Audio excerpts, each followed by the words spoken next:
Hello और इस नए विश्लेषण में स्वागत है। देखिए, आज हम सिर्फ साइंस की हिस्ट्री की बात नहीं करने वाले हैं। आज हम एक ऐसी कहानी पर चर्चा करेंगे जो पूरी तरह से इंसानी जज्बे और कोलैबोरेशन यानी सहयोग की जरूरत पर टिकी है। हम अक्सर मान लेते हैं कि महान आविष्कार किसी अकेले जीनियस ने किसी बंद कमरे में किए होंगे, राइट? लेकिन इस सोर्स मटेरियल के जरिए आज हम एक ऐसी ऐतिहासिक पार्टनरशिप को समझेंगे जो सदियों तक दुनिया की नज़रों से लगभग छिपी रही। ये एक ऐसी कहानी है जो आपका नजरिया बदल देगी। तो चलिए सीधे इस मुद्दे में उतरते हैं। एक बहुत ही बेसिक लेकिन बेहद जरूरी सवाल उठता है। साइंस के इतिहास की सबसे महान किताब के लिए आखिर सच में कौन जिम्मेवार है? आमतौर पे ना सीधे एक ही नाम दिमाग में आता है, उस अकेले जीनियस का। लेकिन आज हम उस लोन जीनियस वाले मिथ को तोड़ने वाले हैं। हम ये देखेंगे कि ये इतिहास बदलने वाली खोज दरअसल एक अकेले इंसान की नहीं बल्कि एक बेहतरीन टीम एफर्ट थी। यहाँ अगर हम इन दो बिल्कुल अलग पर्सनालिटीज को कंपेयर करें तो कंट्रास्ट बिल्कुल साफ नजर आता है। एक तरफ है दी आर्किटेक्ट आइजैक न्यूटन, ये बेहद सेंसिटिव, अकेले रहने वाले लेकिन एक लिटरली शानदार दिमाग वाले इंसान थे। और दूसरी तरफ है दी एडवोकेट एडमंड हैली, ये बेहद सपोर्टिव थे, लोगों से जुड़े रहना पसंद करते थे और हमेशा आगे बढ़कर प्रोएक्टिव रूप से काम करते थे। इन दोनों का ये डिफरेंस समझना बहुत जरूरी है, क्योंकि न्यूटन जैसी ब्रिलियंट लेकिन आइसोलेटेड शख्सियत को हैली के सहयोगी जज्बे की सख्त जरूरत थी। सच कहूं तो बिना इस अनोखे कॉम्बिनेशन के शायद आगे का इतिहास वैसा नहीं होता जैसा हम आज जानते हैं। और ये बात इस टाइमलाइन से कितनी बखूबी समझ आती है। एक लंबा सफर जो काफी हैरान करने वाला है।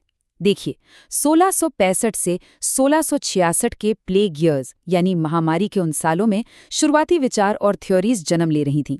फिर एक लंबा सन्नाटा छा जाता है। उसके बाद सीधे 1684 में हैली का आना होता है और आखिरकार 1687 में जाकर पब्लिकेशन पूरा होता है। बीच का ये जो करीब 20 साल का लंबा वक्त है ना, ये दिखाता है कि कैसे एक जीनियस का दिमाग लगभग पूरी तरह शांत पड़ा रहा, बिना अपनी डिस्कवरीज किसी के साथ शेयर किए। यहाँ एक सवाल उठता है कि आखिर इन शुरुआती सालों में न्यूटन कर क्या रहे थे? असल में केम्ब्रिज की भीड़भाड़ से दूर, महामारी के उन सालों की गहरी खामोशी में उन्होंने अकेले बैठे बैठे कुछ बेहद क्रांतिकारी आविष्कार किए थे। मोशंस यानी गति के नए विचार, ग्रेविटी पर उनकी थियोरीज और यहाँ तक कि कैलकुलस की नींव भी उन्होंने उन्हीं सालों में रख दी थी। उनकी उस खामोशी और गहरी सोच के दौर में साइंस का एक पूरा नया अध्याय आकार ले रहा था, जो उस वक्त से बहुत आगे की चीज थी। लेकिन एक सेकंड, अगर काम इतना ही महान था तो वो आगे चलकर दुनिया के सामने तभी क्यों नहीं आया? उसकी असली वजह है ना काफी अनएक्सपेक्टेड है। न्यूटन एक्चुअली आलोचना यानी क्रिटिसिज्म से बहुत घबराते थे।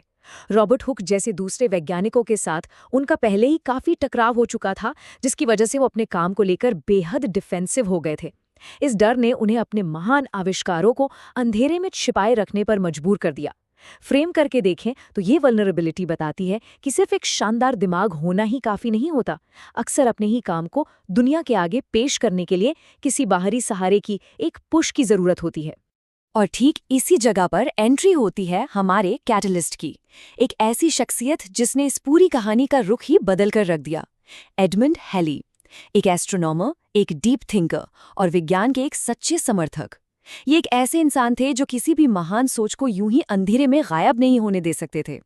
हैली की यही खासियत और उनकी जबरदस्त ऊर्जा ही थी जिसने इस दबी हुई ऐतिहासिक कहानी में एक नई जान फूंक दी।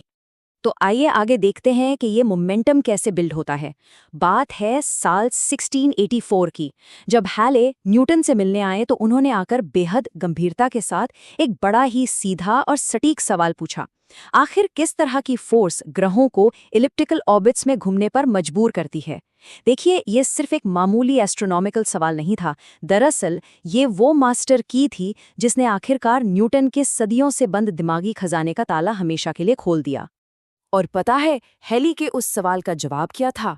न्यूटन ने एकदम तुरंत जवाब दिया, N inverse square law of attraction, literally मानो उन्होंने कोई आम सी रोजमर्रा की बात कह दी हो, या जैसे पूरे ब्रह्मांड का सबसे बड़ा राज उन्होंने बस अपने डेस्क की दराज में छुपा कर रखा हो। एक पल की भी देरी नहीं, कोई हिचकिचाहट नहीं। हेली ये सुनकर पूरी तरह से दंग रह गए।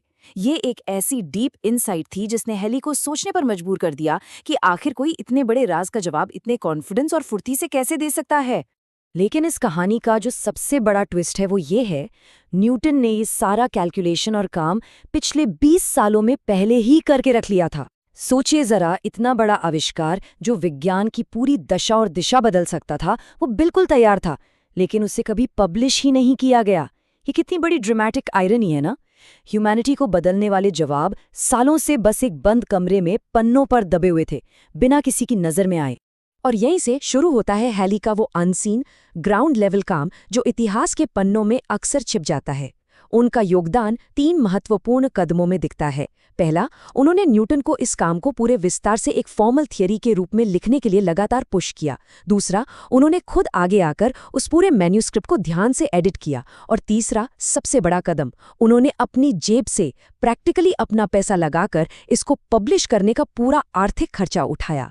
हेली सिर्फ एक इंटेलेक्चुअल दोस्त नहीं थे, वो एक सच्चे प्रोड्यूसर और एडवोकेट थे जिन्होंने लिटरली अपने दम पर इस प्रोजेक्ट को हकीकत में बदला। और इन सभी अनथक कोशिशों के बाद आखिरकार आता है ये साल 1687। ये सिर्फ 4 डिजिट्स नहीं है, ये हिस्ट्री ऑफ साइंस का एक सबसे बड़ा, सबसे ऐतिहासिक माइलस्टोन है। ये वही साल है जो उस लंबे और छिपे हुए सहयोग का आखिरी नतीजा पूरी दुनिया के सामने लाया। 2 बिल्कुल अलग दिमागों की उस अनोखी पार्टनरशिप का सबसे बेहतरीन प्रतीक। तो इस सब का सबसे क्रूशल पॉइंट ये निकल कर आता है फिलोसफिया नेचुरलिस प्रिंसिपिया मैथमेटिका का अस्तित्व में आना। ये वो किताब है जिसने क्लासिकल फिजिक्स की सॉलिड नींव रखी और आने वाली सारी सदियों के लिए विज्ञान को हमेशा के लिए बदल कर रख दिया।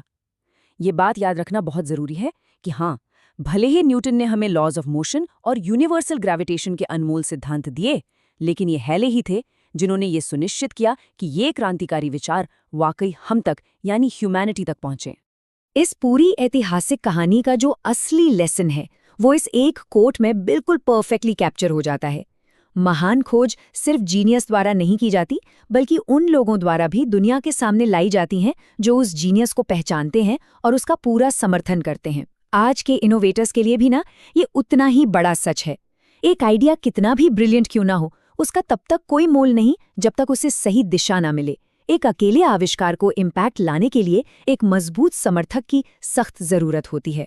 तो इस विश्लेषण को खत्म करते हुए एक बेहद डीप और थॉट प्रोवोकिंग सवाल दिमाग में आता है। सोचिए, आज के इस आधुनिक दौर में ऐसे कितने दुनिया बदल देने वाले विचार और आविष्कार होंगे जो सिर्फ इसलिए अंधेरे में छिपे हुए हैं क्योंकि किसी महान दिमाग को अपना कोई एडवोकेट, अपना कोई हेले नहीं मिला। दुनिया भर के वर्क प्लेसेस में, लैब्स में और हमारे समाज में ऐसी कितनी क्षमताएं दबी होंगी जो बिना सहयोग के शायद कभी पूरी न हो पाएं। ये एक ऐसी कहानी है जो सच में बहुत कुछ सोचने पर मजबूर करती है। इस चर्चा में आज के लिए बस इतना ही। ऐसी ही और ऐतिहासिक और ज्ञानवर्धक बातों के लिए इस सफर में बने रहिए।